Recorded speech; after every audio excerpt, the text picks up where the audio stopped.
If you clicked on this video, you clicked on this video to learn how to replace the VVT solenoids in your truck, which VVT stands for variable valve timing, which those are the solenoids which control how much oil flows into the cam phasers. And mine are currently bad, or I have diagnosed it because of the ticking at idle. I completely replaced my timing, cam phasers, timing chains, and timing rails. And the one thing I did not do, which I kind of regret, is VVT solenoids, which sometimes at idle, your truck can just be VVT solenoids. So, one way I diagnose this is because at idle, my truck will sometimes tick, sometimes, because the screens in the VVT solenoids are clogged and will not allow enough oil to flow into the cam phaser to retard the timing again. But I'll just pop my truck into neutral and rev it up a little bit, and that'll usually fix it. But I'll show you how to get started on that, and yeah. So for my truck, I have the 5.4 3-valve Triton, and currently I'm throwing codes P022, P011, and P021, I believe. Don't quote me on that, but those are the ones I think I'm throwing. And another reason I'm replacing them is because you can see here on my valve cover, that line, that's oil with road grime, and that's coming from this gasket right here, which is the VVT solenoid. So you can see, I believe this is bank 1, hasn't been changed yet, nothing's been done, but I've done a little bit of work to the second bank here, which in my opinion, if you're going to start this project, start on this side. It's just a little bit easier, and this side is also leaking. You can see right there, it's coming from right there, and I've done minimal work. This is taking me probably 20 minutes, so I'll show you guys how to get going on that. So to start this work, you have to clear this area to be able to take off this power steering bracket, which this starts like this. Just imagine that. But all you have to do is there's a bolt right here for your air box. So pop it out of here first. It'll just pull out. Then pull it out of here. And do you want to take this for me? After that, you have your power steering reservoir, which you can see. You need to take your valve covers off for this job. So this is in the way, this bracket. So first start with taking your 3 bolts off. So there's one there, and one there. They are all 8mm. I just flop it to the side. After that, there is a bolt here and a bolt here. This bolt holds on this sensor with bracket, which I believe this is a knock sensor. I believe it is. That should go on this prong right here, but this comes off. And then the second bolt, which is a absolute pain, I use a flex head to get to this with a deep socket, is down here. Mine's already off, but it is on the side of the block. You can see where this slants down right here. It'll be on the side at an angle like this, and you have to take that off. It's 18mm. After you've successfully taken off this bracket, which that bolt will take you a while, it really, it's not fun to get to. It took me 10 minutes, but this is also, I've taken these valve covers off these trucks quite a few times. Next, you have to start basically unplugging everything from your wiring harness. So I like to start at the front of the bank and end at the end of the bank. So first you have your camshaft position sensor, which is this one right here. Next, you have your VVT solenoid controller. Then I do a little jump. This is your blow-by right here. This hose, it should go along this route and go back up into the intake up here. So I take that off. After that, you continually move on. You have this one right here, which I'm going to be honest, I do not completely know what this wire is, but for me it was right here. Then you have cylinder, I believe this is cylinder 2. Or the Tritons are kind of weird. It goes 1, 2, 3, 4, 5, 6, 7, 8. So this first cylinder, you have your coil here and your injector here. So your injector goes right there. That is your injector piece. After that, I like to take this hose off. This is a vacuum line for the fuel rail. That will plug into this piece right here. This one right there. After that, you just move along through the coil and the injector for every bank all the way down. After that, you will have, this is for the throttle controller. You take this off. There's a little slide on the bottom side of this. There's a little red slide you need to slide back, and then this comes right off. There is another one for the mass airflow sensor here, and I believe that is it. You move all the way down. After that, you're finally able to start taking your coils out, which, could you hand me a coil? Your coils will be screwed into here with 7mm bolts, so make sure you don't put an 8 on there, because that will round it off. So your coils will sit in the cylinders like so, and 7mm, these come right off. Make sure you guys don't lose these. Nothing. That back one, it's kind of a pain to get to, I'm not gonna lie, but I had my buddy hold the flashlight back there while I finagled my hand back there and used a 1/4-inch ratchet to take it off. The next step is the valve cover, which I will show you next. So you can see here, my wheel well is not in the most normal configuration currently, but I essentially jacked my truck up and make sure you guys put this directly under the frame. Put a jack right there in front of the transmission crossbeam. After that, I took the bolts out of the side for the inner fender liner. There should be like 1, 2, 3, 4, some odd, but this is kind of jacked up. It's an old truck, so make sure you guys, get all these bolts. But I got up to here, and after that, I pulled this fender flare out, which you kind of have to pull aggressively and whatnot. And you have to fold it over the strut tower. So you kind of have to push it out and punch it a little from the backside.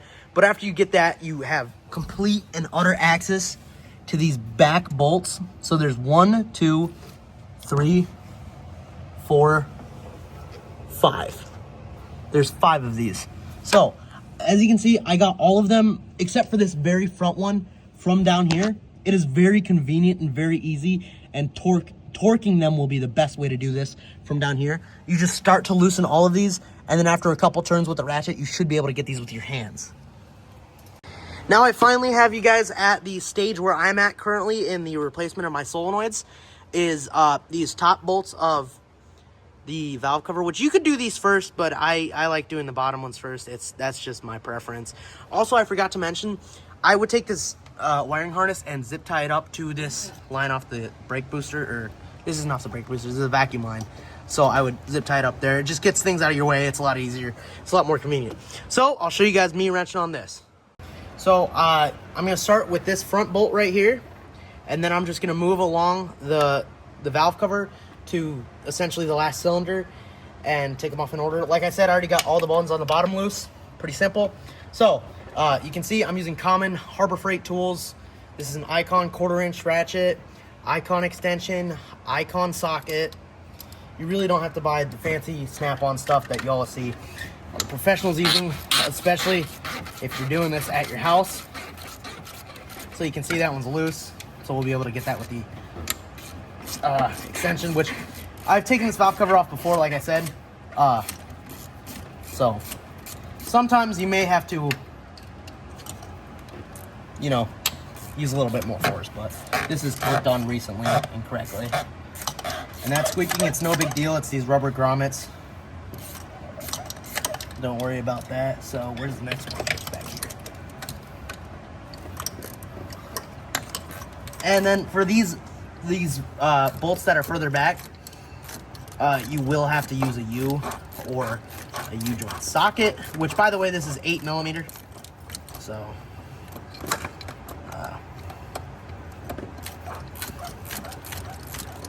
there you go. That's all easy.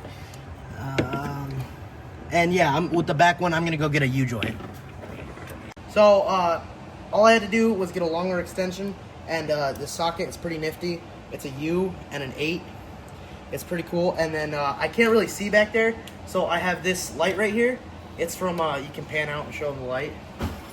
It's from Hart, which is Walmart's brand, and it is really bright. You guys can see. You guys are probably blinded, honestly. But you can see the very last bolt in there is absolutely buried in the behind the back cylinder. So that's why I have the U on here, which you could use a U behind a regular socket, but I will be using this and putting it on there. Oh, which this might take a few tries, but you know, what's working on a car with without a little bit of hard work. There we go. You want this as straight as possible to transfer as much torque and not break the socket. There we go, it already broke loose. Pretty freaking sweet.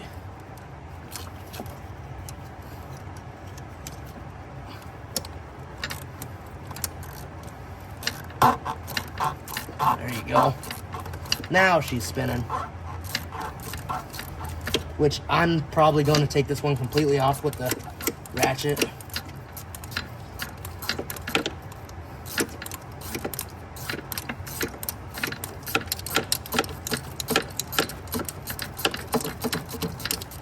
So these bolts actually won't fall out of the grommets, even if you completely take them out. So if you're just spinning and spinning and spinning there all day, probably like I am right now, to be honest, that is all the way out. So, yeah, that is all the bolts. They're all broke loose. So now I'm just going to take them all out by hand, and I'll show you guys what that looks like. Get them all. So you guys can see I'm using an impact to take these out, which you can take these bolts out from the top, but I have the time and the resources to take them out from the side, which is what I'll do. This is just loosening them up. And you can see this is what it looks like when the bolt is completely out. You can jiggle it around. That isn't coming off. It's loose, but it's not coming out and off. So these stay in here, and that's so that you don't further drop them in the engine bay.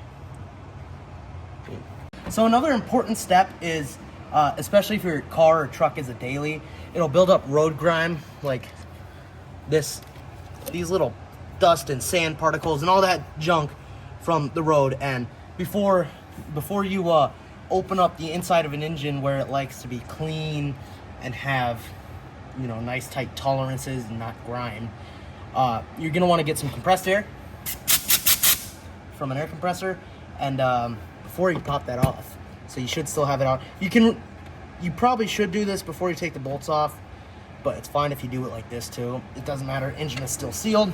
So especially get it in these little boots right here where the coils used to be. Get all up in and around there. You can see all the particles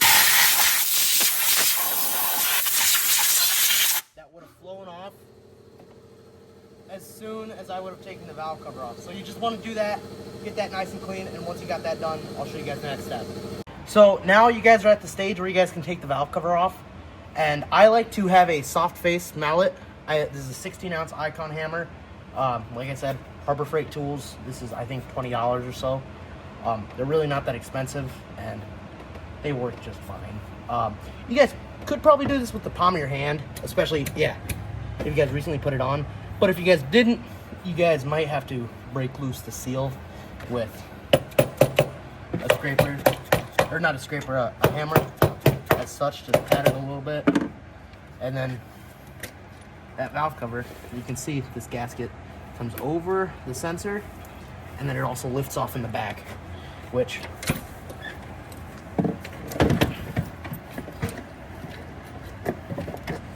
I probably need to do. I did this from the bottom last time, and that's probably where I'll end up doing it from again. So I gotta go to the bottom. You guys can see this is another reason why I take the inner fender liner out, because I can get my hand on the back of the valve cover here and on the front and lift up from the back, which there we go. And essentially, I don't have two, well, I do have two people, but one is my cameraman. So here, and you can see the cam is exposed. And I have to reuse this gasket. This one's fairly new. It's like probably 3 or 4 months old. So I'm gonna reuse that. But now I have the top popped off and the back popped off, which now that I see it, I have to move a line from the top. So I'm probably just gonna take this out, but I'll show you guys the process, maybe from the top. So after you guys have gotten that broken loose, make sure you guys try not to drag it on that cam. That cam is very precise.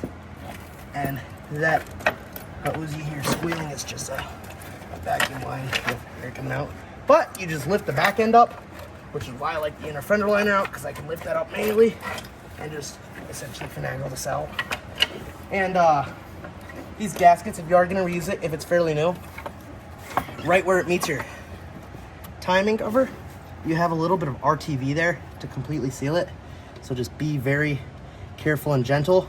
I'm gonna get a blade and cut in between the two mating surface and the gasket here to get that off so that I can reuse this gasket. So, but you can just take the gasket off, and now your valve cover is free and clear. You're halfway there, kind of.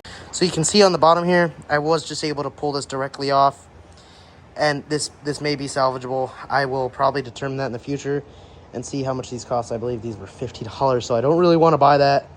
Kind of 17 and broke here, so I'll try to reuse this. I believe it'll work. I'm just going to put more RTV in these spots because that's where you can see where the timing cover and the block, or the heads meet, sorry, on both spots. So you got to get those cleaned up with a blade, on the blade's edge, like a soft gray scraper per se. But you can see you're almost home free. Here are your VVT solenoids. You can see that's going to be a little Allen head, maybe? I'm not sure. I'll blow that out and I'll see what that is. So this is a Torx bit, and I believe it's T27. I don't really have a size on this, but this is from Tractor Supply on an Icon extension on an Icon ratchet, which this is going to sit in here. And then I'm not sure if I can do this one-handed, but you're going to want to push on the head of the ratchet so you don't strip it. There you go. Should be very easy to... There you go. There you go. And you're just going to want to unscrew that all the way. Make sure you do not drop that screw down there. If you do end up dropping that, you're going to have to take off probably the oil pan to get that out. And that is a very painful job. It is annoying. So you can see I have this all the way undone. You're going to take your finger, press down on that because that can't go past that little flange, and pull up on the VVT solenoid, which actually, these look decently new, but I believe, yeah, there we go. You see that grime on there? That's what's clogging the screens. So these look decently new, but I'm pretty sure that I bought Chinese ones and they most likely failed, if anything. So I'm just gonna end up replacing them. So if your guys' truck comes with a new gasket, or your guys' VVT comes with a new gasket, essentially the old one is just gonna sit in there, and mine, it's on the floor, but here it is. It came in two pieces. It's this hard plastic piece. For one, this used to sit in here like so. But I essentially hammered on this with a socket. I used this 17 millimeter impact socket from the inside, and that just tore. So I flipped the valve cover over like this on my bench, and I used a screwdriver on, it sat right on the inside of here, and a hammer, and I tapped the back of the screwdriver, and it just popped right out. So now you're going to want to take this, put some brake clean in there, get your shop towels, clean this out extremely well. Then you have your new seal, which should just go in like this. Very simple, which I'm pretty sure I can just push it in with my hands, but I'll show you guys that when I get there. So here's my seal. I have some oil in the cap. I'm going to dab my finger in it. I'm just going to go around the base, dab my fingers, go around the base of this, and just essentially lube up that. And once it's lubricated, it's going to set in here like this, so that once you slide it on, the VVT will be able to seal on the inside. And I'm going to take my palm. I'm going to try this first. Yep, I'm actually able to push it in with my palm and finger.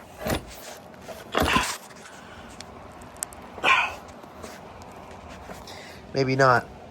But you can take a socket and a hammer and push it in like so. I'll show you.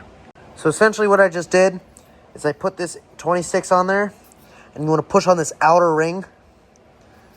You want to square it up, and then you want to take your hammer and just hit the back of that, and then that is going to push it all the way in, and it's going to be nice and flush. So take oil, seal that, be nice and flush. That gasket is done. This kit came with a second gasket, and I honestly don't know where this goes, but I think you could put it over here like this and push it in like that. It's for a different engine, but the 543 valve is going to use that one, and this one would normally slip over, but this is the correct one. I'm finally at the point on this bank, at least, where I get to install parts. So for this specific engine, this is a 2008 F150. This calls for 89 inch-pounds. I did read that it calls for 70 inch-pounds and then 30 degrees on 2004 to 2007. But I looked it up, and Google says it's 89. So 89 it will be.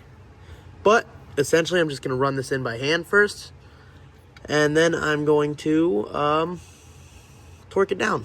So yeah.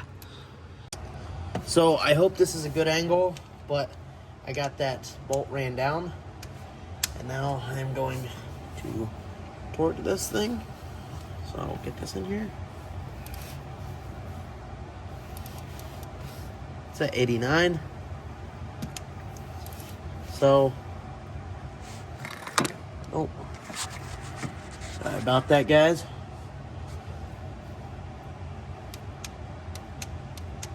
That's the breaking point, so I will go no further. So let me not drop any of this. Perfect.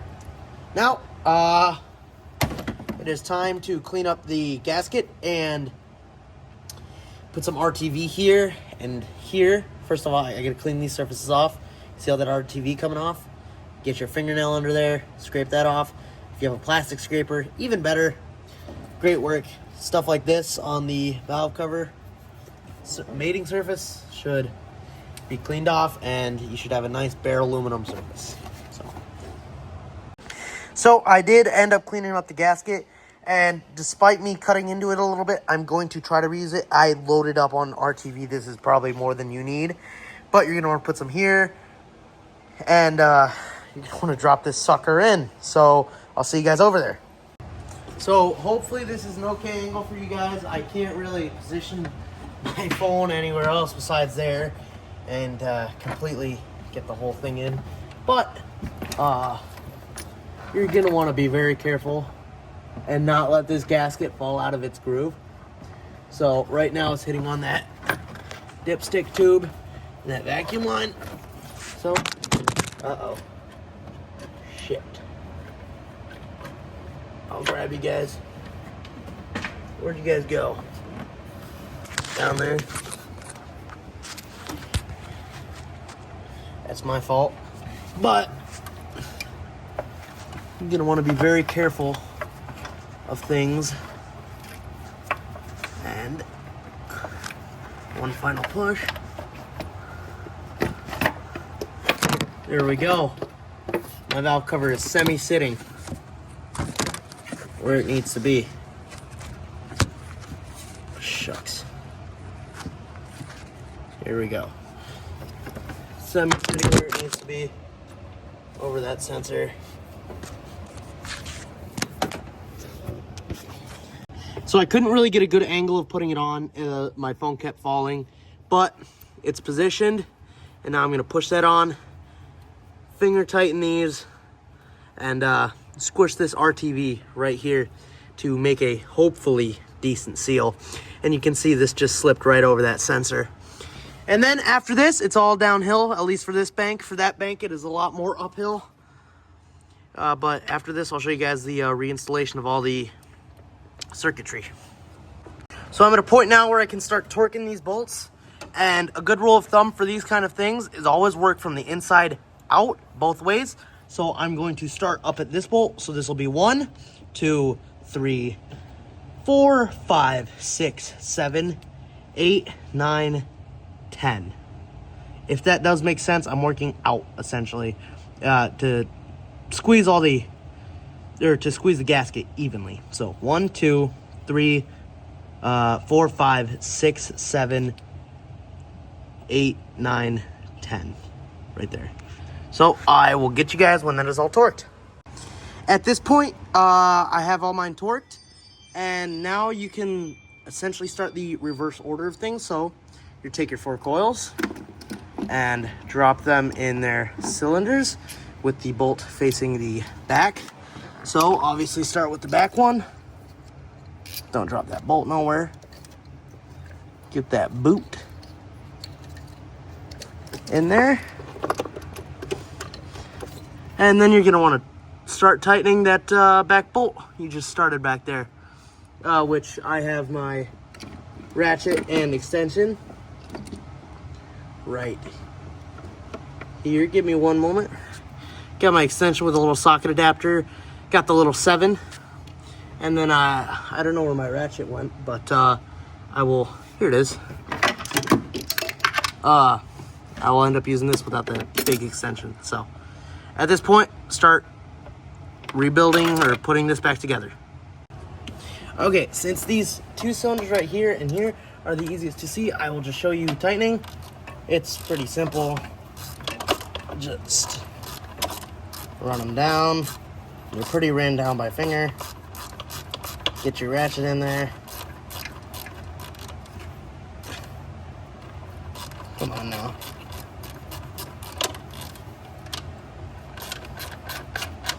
Okay, and just snug. That's all you need. This one, run this one down by finger.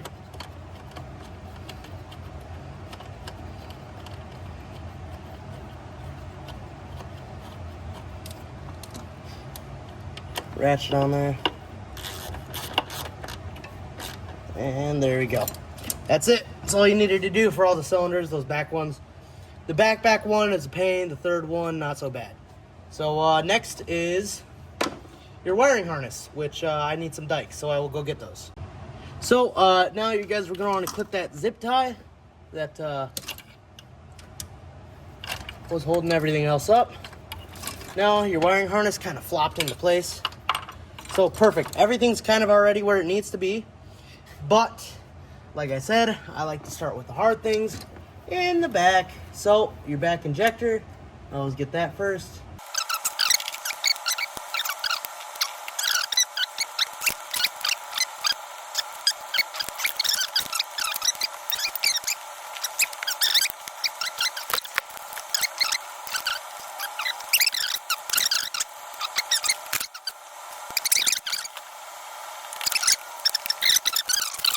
Here's my bracket. Now this bracket has a dowel right there. That actually goes into the block to essentially position this. So you just put this down the side, find where that dowel goes, make sure this can sit on there, and then you take your big bolt and start it along the side. So I will start that, and then I will, yeah. So now that I have my power steering reservoir bracket, I've started the big bolt on the side, and that dowel will go into the block, and that would hook in. So essentially, just slide it along, get it semi into position, and I see the bolt down there. I see where the dowel goes. There we go. Dowel's in, pushed it up. Now, all you gotta do, take your hand, get on the bolt, tighten it down. I don't know if you guys can see, but it is going in super easy. Easiest way to do it. And once it's finger tight, push that bracket up more, tighten it more, because you want to do the least amount of rotations possible with a ratchet and a socket. And there we go, finger tight. And now I will get a ratchet. You guys can see I have a flex head ratchet with a deep socket on there. I'm just getting that in there, getting like a click or two, and it fell off. But you got to keep your finger on the back end of that ratchet. Okay, you guys can see I put that sensor on, and I tighten that nut. Now it's time for this reservoir right here, and these are going to be your 8mm bolts. I'm just going to start one right quick. Start another right back here.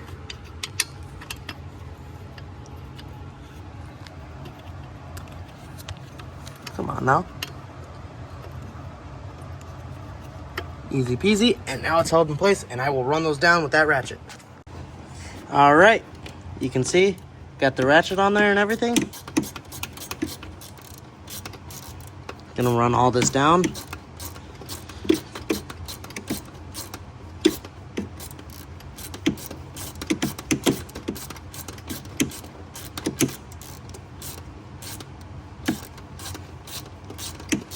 It's getting there. There you go. Now, for the back ones, we're going to get back here. Which I know I need to fill that reservoir. I'm going to here in a minute. Same with the other side.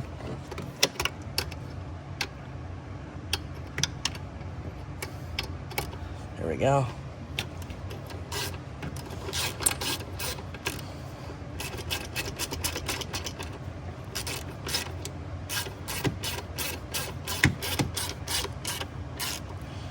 All right, now you can tighten them a little bit. Don't over tighten them, they're obviously small bolts. But here's that last one. Good enough, you just want them snug. It's just a reservoir, it doesn't have to hold up an engine. Now I'm gonna go ahead and fix this inner fender liner and essentially put everything back and tire back on, and that'll be this side done. All right, my tire's on, inner fender liner's on.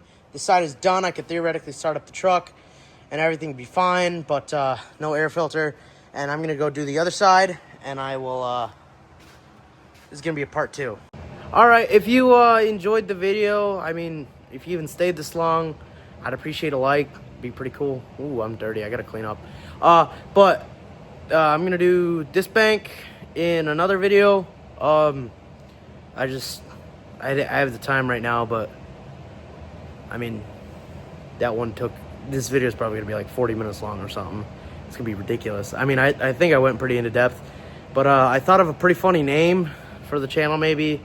I mean, I'm not really fully competent in this stuff, I'm not gonna lie. So semi-professional mechanics, that'd be pretty funny, wouldn't it? Or semi-professional work, something like that. That'd be pretty funny. But I hope you at least were knowledgeable or something. I don't know, I'll probably end up swearing or sometime and probably be more of a funny channel. But I guess that was my first video, and if you did stay this long, thank you.